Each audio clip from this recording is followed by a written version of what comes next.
Saat ini kira-kira sudah lebih dari 2 minggu sejak Conan pergi gitu. So kita mau update aja. Kita fine, kita masih survive. Cuma kita memang masih harus dealing dengan segala memori, segala perasaan, segala feeling yang masih berasa gitu. Gue masih sometimes masih nggak percaya, sometimes masih ya di komen di sosmed, di baik komen maupun DM yang masuk juga banyak yang bilang kan, kalian banyak yang bilang kalau kalian yang kenal Conan dari sosmed aja baper gitu loh, apalagi kita yang inner circle-nya Conan yang setiap hari sama-sama dia, keluarganya gitu. Jadi takes time for us to deal with this situation. So far kita masih survive dan kita masih di Bangkok. Video ini sebenarnya gue buat untuk menjawab pertanyaan yang paling sering ditanyakan ke kita gitu loh. Daripada gue jawabin tiap orang gue jawabin, so gue bikin videonya supaya kalian bisa tonton semua.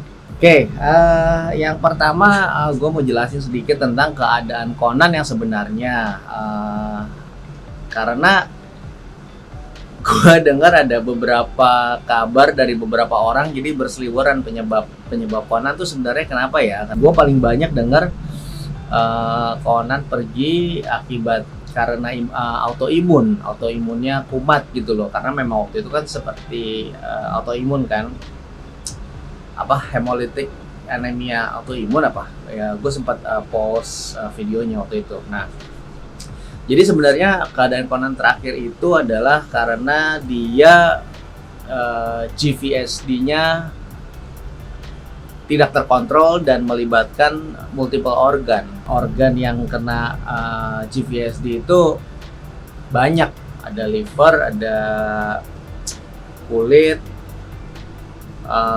paru-paru, pencernaan, mulut juga. Pokoknya hampir semua organ yang bisa terdampak sama GVSD dia kena gitu loh. Dan yang paling parah adalah liver dan paru-paru. Liver dan paru-paru itu yang paling parah. Padahal akhir tahun kemarin tuh sudah terkontrol, tapi sejak awal tahun GVSD-nya tidak terkontrol lagi, entah kenapa. So katanya sih memang gak ada yang tahu. Kalian bisa search di Google, memang bisa relapse dan bisa fatal gitu loh. Dan memang penyebab utama dari gagalnya transplant, sebenarnya transplantnya sudah berhasil. GVSD itu muncul justru karena transplantnya berhasil. Kalau transplantnya tidak berhasil, GVSD-nya nggak akan muncul. GVSD itu akibat dari imun sistem yang baru datang digabungin sama imun sistem yang lama, tapi yang baru tuh mendeteksi organ-organ tubuhnya tuh sebagai benda asing. Jadi mereka malah men-treat itu sebagai ancaman. Jadi malah diserang gitu loh. So itu yang terjadi. Kasusnya seperti Conan sebenarnya termasuk jarang. Kita di sini ya karena COVID juga, jadi kita terjebak bersama-sama dengan beberapa pasien BMT lain juga, dan dari Indonesia ada 5 keluarga yang stay di sini gitu loh, sama-sama melakukan BMT, dan cuma Conan yang dapat case paling buruk. Dan teman-teman yang lain juga rata-rata sudah sukses semua, sudah baik lah, semua keadaannya sudah selesai gitu. Cuma Conan aja yang memang kebetulan dapat arisannya kena yang nggak oke. So ya begitulah kejadiannya. Ada pertanyaan juga, nyesel gak ngelakuin BMT ini?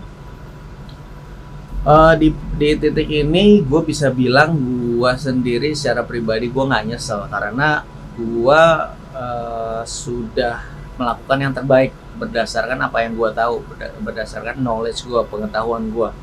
Jadi sampai saat ini gue sama Michelle sudah berusaha maksimal untuk memberikan yang terbaik,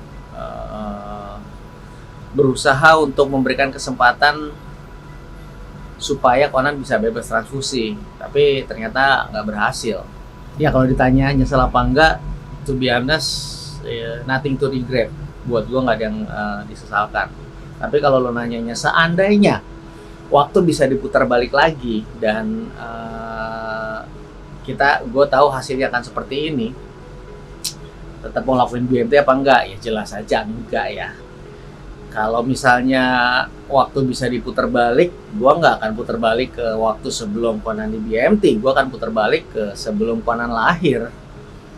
Karena gue kalau udah punya knowledge ini, ya jelas aja gue pengennya, gue akan melakukan bayi tabung. Nggak akan memproses secara normal. Jadi gue akan pastikan nggak ada gen talasemi yang lahir buat anak-anak gue gitu loh. Nextnya pertanyaan yang paling sering ditanyain adalah Kis gimana, Kristal akan gimana, apakah akan melakukan BMT juga atau enggak? Ada dua alasan. Mungkin kita nggak akan mengambil jalan yang sama. Karena yang pertama adalah pengalaman pertama kita buruk gitu loh. Pengalaman pertama dengan Conan itu nggak asik, nggak oke, sangat tidak oke. Jadi kita berpikir nggak akan melakukan treatment yang sama buat Kristal. Dan alasan kedua adalah memang biayanya juga udah nggak ada. Toh ini juga udah keserap semua buat Conan, malahan kurang gitu loh. Jadi sekarang saat ini masih dalam proses pembicaraan gimana cara terbaik untuk menyelesaikan biaya yang kurang. Gue masih belum tahu gimana, masih dalam diskusi, gue basically menunggu mujizat terjadi lagi, gimana kita menyelesaikan ini semua. So saat ini belum tahu gitu. Nextnya Kis gimana setelah Conan pergi, nyariin apa enggak, terus apakah dia sudah bisa menerima keadaannya atau enggak. Jadi Kristal itu umur segitu dia belum ngerti konsep tentang kematian gitu kan. Dan pada waktu Conan pergi, kebaktian perpisahan Conan, Kristal memang sengaja kita titipin di salah satu pasien, maksudnya di keluarga lain, keluarga orang Indonesia lain. Jadi kita titipin Kristal nginep di situ. Dan pada saat Conan pergi, memang Kristal memang sengaja kita titipin dan dia nggak ngeliat Conan gitu. Dan waktu Kristal tanya Conan mana, kita cuma jelasin kalau Conan sekarang sudah di surga. Dan kenapa Conan ke surga? Karena di rumah sakit kan Conan nggak sembuh-sembuh. Jadi akhirnya dia pindah ke surga supaya sembuh. Nah kita nanti nggak bisa ketemu Conan, dulu. Nah, tapi kita bisa ketemu nanti, tapi masih lama. Jadi sih nggak apa-apa ya. Conan disembuhin, Conan pindah ke surga. Nah, nanti kita pulang ke Jakarta, Conan nggak ikut gitu loh. Tapi nanti kalau ketemu lagi Conan udah sembuh, udah bisa lari-lari, udah bisa main lagi sama Kis gitu. Nah pas saat gua kasih tahu Kristal seperti itu, Kristal cuma bilang oke. Tapi ya somehow dia bisa ngerasain gitu, dia bisa merasa dan dia matanya berair, agak nangis. Terus gue tanya, Kis kenapa? Kis sedih? Enggak sedih. Terus kenapa? Kis nangis? Enggak, lapar. Jadi dia mungkin belum ngerti banget, tapi dia bisa ngerasain dia sedih dan dia cuma bilang dia lapar gitu loh. Ya udah, terus dia tutup mukanya, nggak mau kita lihat dia sedih. So ya itu. Terus kemarin sempat setelah lama dia nanya, Conan mana? Telepon dong, telepon Conan. Kan kita zaman sekarang susah ya gitu, ada video call. Jadi dia terbiasa video call, terus dia minta video call dong sama Conan gitu. Dan gue yang aduh gimana nih jawabnya. Conan nggak ada, handphonenya kan di sini ketinggalan gitu. Jadi nggak bisa video call, terus ya coba telepon. Akhirnya gue coba telepon aja, telepon nomor gue sendiri, dan nggak bisa kan, terus tuh nggak diangkat. Ya somehow tetap sekali-sekali Kristal tuh suka nanya, Conan mana ya, kita harus jelasin, dan setiap kita jelasin itu ya somehow memories bring back a lot of memories, dan kita sendiri harus deal dengan pertanyaan dan ulah Kristal gitu loh. Jadi kita harus dealing lagi, dan kadang-kadang yang si Kristal tuh suka niruin gaya Conan, ciri khas Conan. Kayak Conan tuh kadang-kadang kalau lagi sepi, si Conan tuh suka teriak gitu, karena sepi suka cari perhatian, tiba-tiba teriak Chan! Nah sepi doang gitu, dan itu salah satu ciri khas dia gitu, dan itu gue nggak mungkin lupa.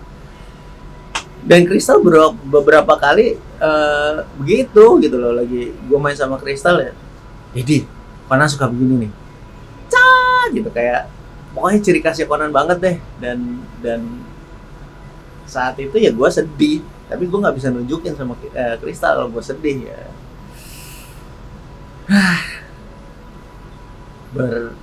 Mixed feeling. Terus what's next? Kita pulang apa gimana? Jadi kita berpikir kita akan take a break di sini dulu. Kita nggak akan balik ke Indonesia dulu. Alasannya adalah ya kita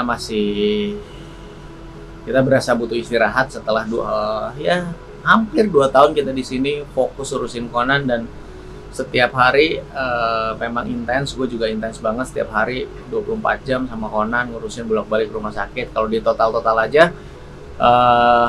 waktu di rumah sakitnya Conan itu sekitar 9 bulan, sementara kita sudah setahun setengah kurang lebih lah ya, kurang lebih setahun setengah. Dan selama setahun setengah itu, setengahnya 9 bulannya itu dihabiskan di rumah sakit. Jadi kita pikir kita akan take a break.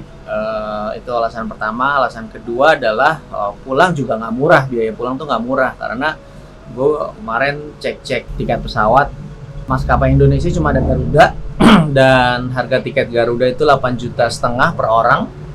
Kita berempat kali 4 berarti sekitar 34 juta. Terus udah gitu sekarang gara-gara COVID, jadi ada regulasi tuh harus karantina. Karantinanya tuh ada, gue nggak tahu deh, ada yang 5 hari, ada yang 2 minggu. Kalau terakhir sih gue dapat info karantina 2 minggu itu sekitar harganya 45 juta di Hotel Haris. Berarti 34 juta tambah 45 juta itu sekitar 80 juta buat pulang doang. 80 juta hanya untuk pulang, dimana waktu sebelum pandemi ongkos pulang naik Garuda sekitar 2,5 juta atau 3 juta gitu loh. Untuk 4 orang berarti kalau misalnya 3 juta ya 10 juta lah kurang lebih. Sekarang 80 juta, Bo. Nah, 80 juta itu kita bisa hidup di sini mungkin ongkos sewa apartemen 8 bulan. Gitu. Jadi kita pikir kita akan stay di sini dulu mungkin beberapa bulan.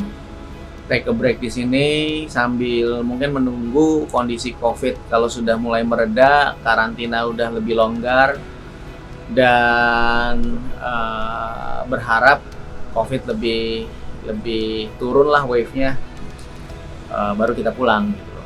Dan sementara kita di sini mau ngapain aja ya, kemarin banyak banget kan yang komen gitu loh, kalian kenapa nggak bikin buku sih? Karena ceritanya Conan tuh menginspirasi banyak orang.